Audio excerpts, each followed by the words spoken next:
Salut, c'est Elodie. Bienvenue dans l'épisode 15 du podcast Gang de copines. Un épisode spécial où je vais parler seule derrière mon micro. J'ai un peu le trac, mais ça va aller. Dès le début de ce podcast, j'avais pensé à faire un épisode solo. Et en fait, j'ai mis cette idée de côté. Je trouvais ça plus cool en fait de poser des questions et d'échanger avec d'autres nanas. Voilà. Et cette idée, je l'ai laissée de côté. Et ça, c'était jusqu'à ce que je rencontre la pétillante Bintou, que vous allez entendre dans le prochain épisode, et qui m'a demandé, quand on a commencé à parler de ce podcast, « Et toi, quand est-ce qu'on entend ton épisode ?» En fait, cette idée-là, elle est restée. Je me suis mis en mode introspection pendant plusieurs heures, et j'ai écrit ce que vous allez entendre après. La fin de l'année, c'était le bon moment pour moi parce que je viens tout juste de changer de région et donc je me suis éloignée physiquement de mon entourage amical. Je vais vous donner ma définition de la sororité, vous dire ce que mes amis m'apportent là aujourd'hui et vous expliquer comment l'amitié a évolué dans la vie, la place tellement importante que mes copines elles ont dans ma vie et la raison pour laquelle j'ai lancé ce podcast. Parce que je suis vraiment convaincue que je suis pas seule, comme je le dis dans l'intro de chaque épisode, qu'on est nombreuses à s'appuyer sur la sororité. Et je voulais aussi dire à toutes celles qui ont manqué d'amour, qui ont été mal aimées, voilà ce qui m'a moi permis de combler ce manque, être entourée d'amis IES. Avant de commencer, je voulais déjà remercier de tout cœur toutes les femmes qui ont bien voulu répondre à mes questions et créer les premiers épisodes de Gang de copines. Merci parce que grâce à vos témoignages, à votre spontanéité, ce podcast existe et je compte bien le continuer pendant le plus longtemps. Je me suis reconnue dans pas mal de ces situations et c'est aussi pour ça que j'avais envie de parler aujourd'hui. Pour moi, la sororité, c'est un lien indescriptible qui existe entre les femmes. C'est quelque chose d'unique, une compréhension de nos états d'âme et des problématiques des autres. En fait, c'est aussi le fait de pouvoir s'exprimer librement, sans jugement et sans ragot. Ça peut être un lien qui se noue tout de suite, vite, grâce à un événement vécu ensemble, ou une relation qui s'étale dans le temps, plus doucement. Et pour moi, la sororité, c'est évidemment aussi éclater de rire très fort et danser comme si personne ne nous regardait. Depuis que je suis enfant, j'ai toujours été entourée d'amis et de copines à toutes les époques de ma vie, dans les moments les plus joyeux et dans les épreuves les plus difficiles.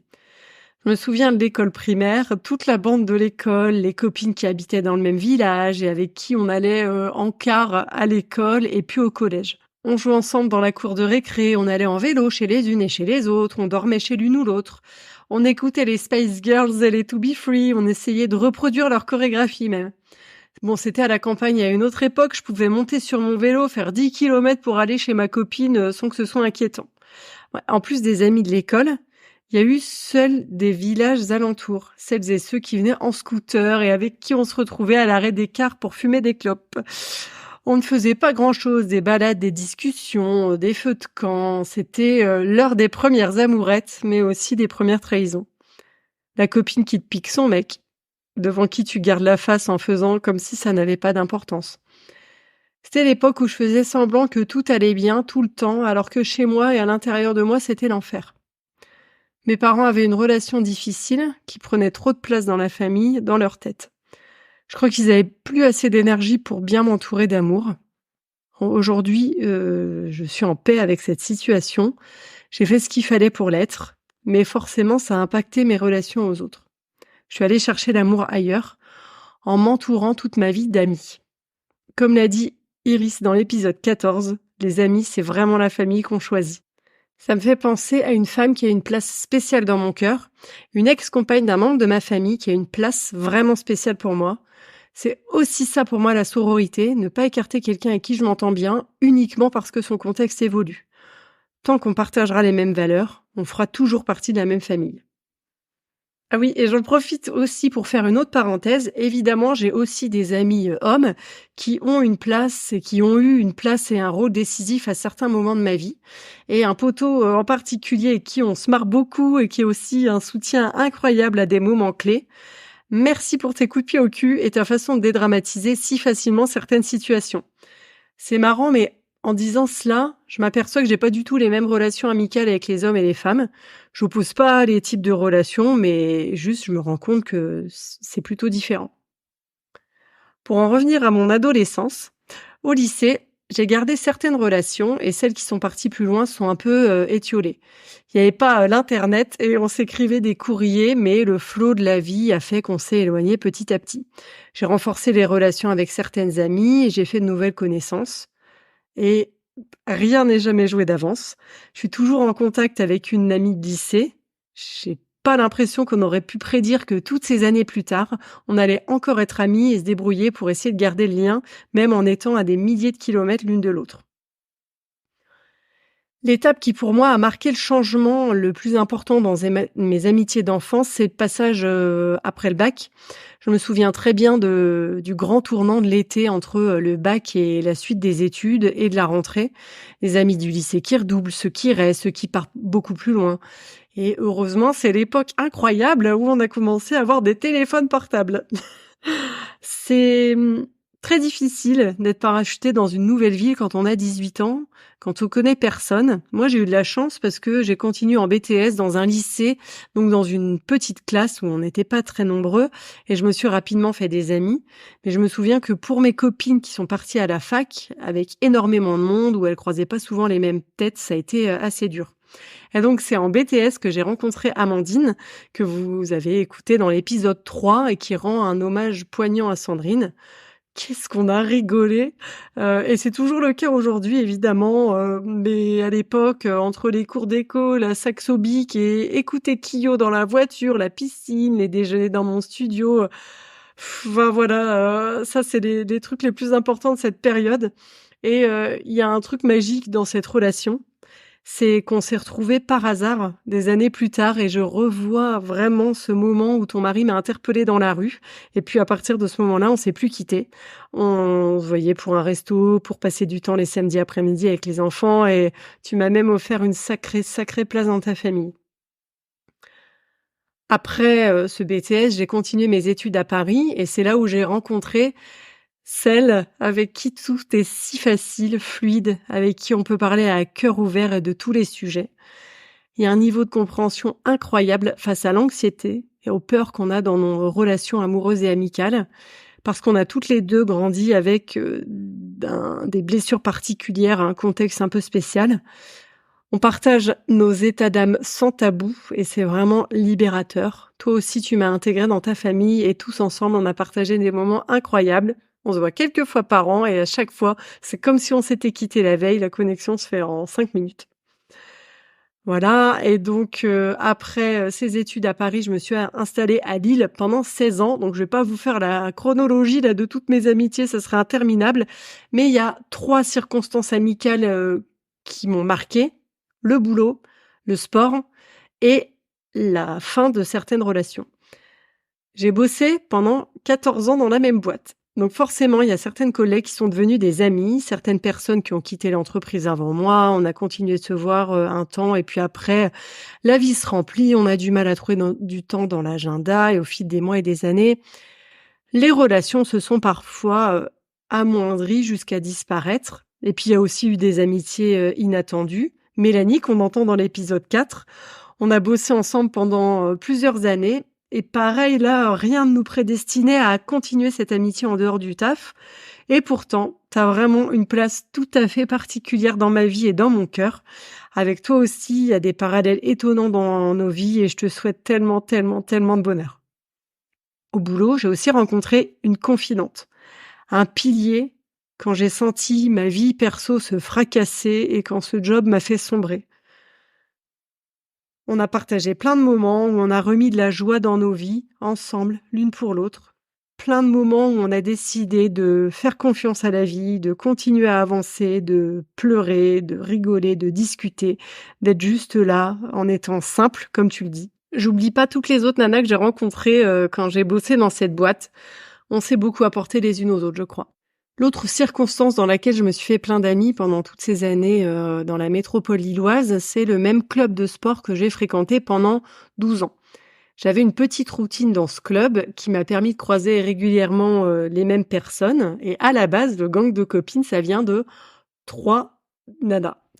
Et je sais qu'avec l'une d'elles, au début, on s'impressionnait mutuellement, genre waouh, elle a l'air d'avoir une confiance en elle incroyable cette meuf, elle les exprime tout fort, on sent son aura, sa présence, c'est une sacrée sportive.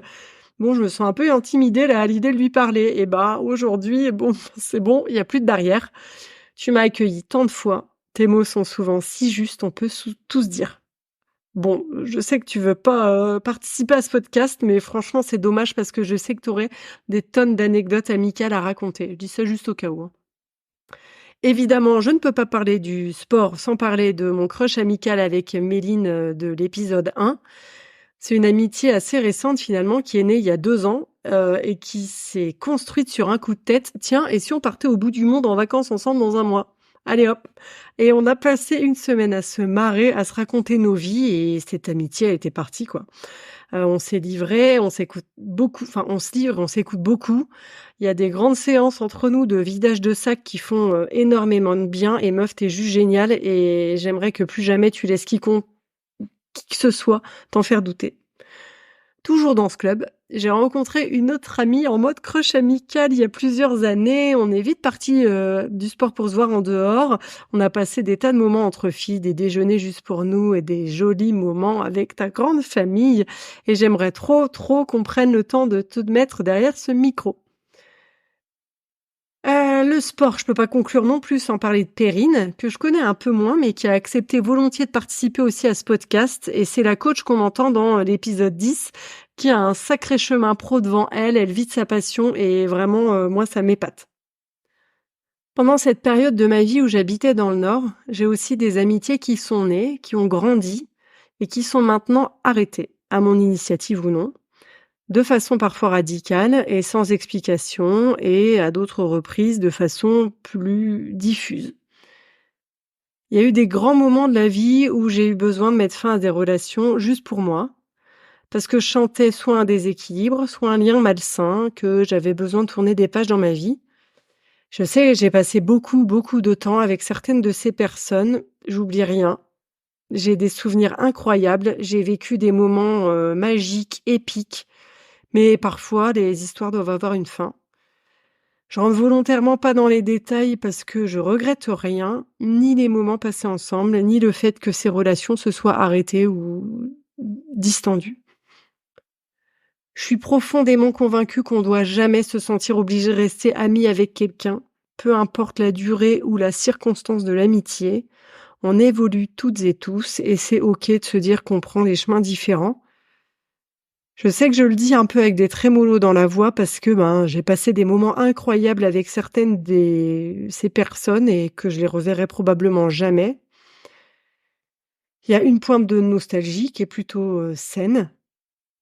Je regarde en arrière. Je sais que j'ai vécu de beaux moments, mais c'est fini. J'ai utilisé beaucoup de mots famille et je peux évidemment pas terminer cet épisode sans faire un gros big up à ma sœur Virginie qui a accepté de témoigner dans l'épisode 4 du podcast. Évidemment, l'essence même de la sororité, c'est elle.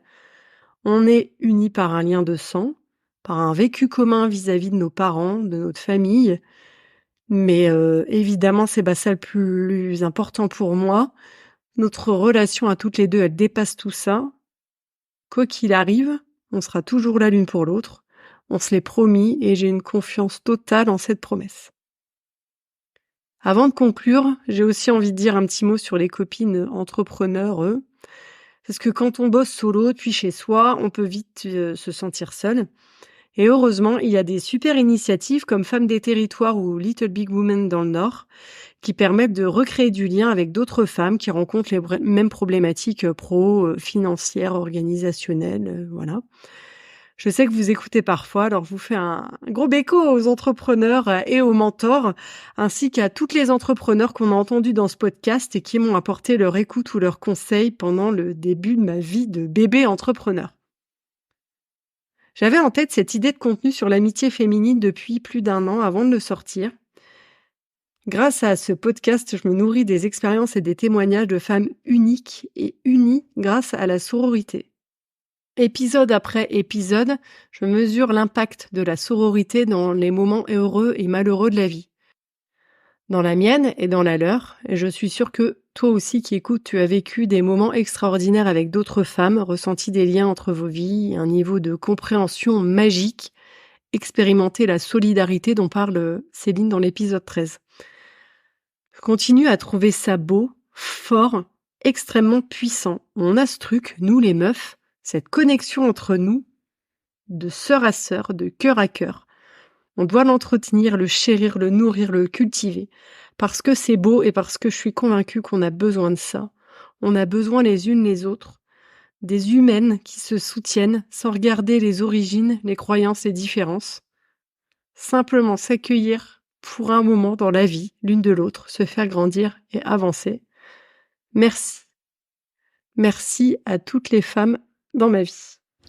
Je vous souhaite à toutes et à tous de passer tous les prochains jours en étant entourés de vos amis, qu'elles soient présentes ou à distance, à vos côtés ou disparues. Je vous souhaite de profiter les unes des autres, de chérir autant les souvenirs que les moments à venir. À bientôt!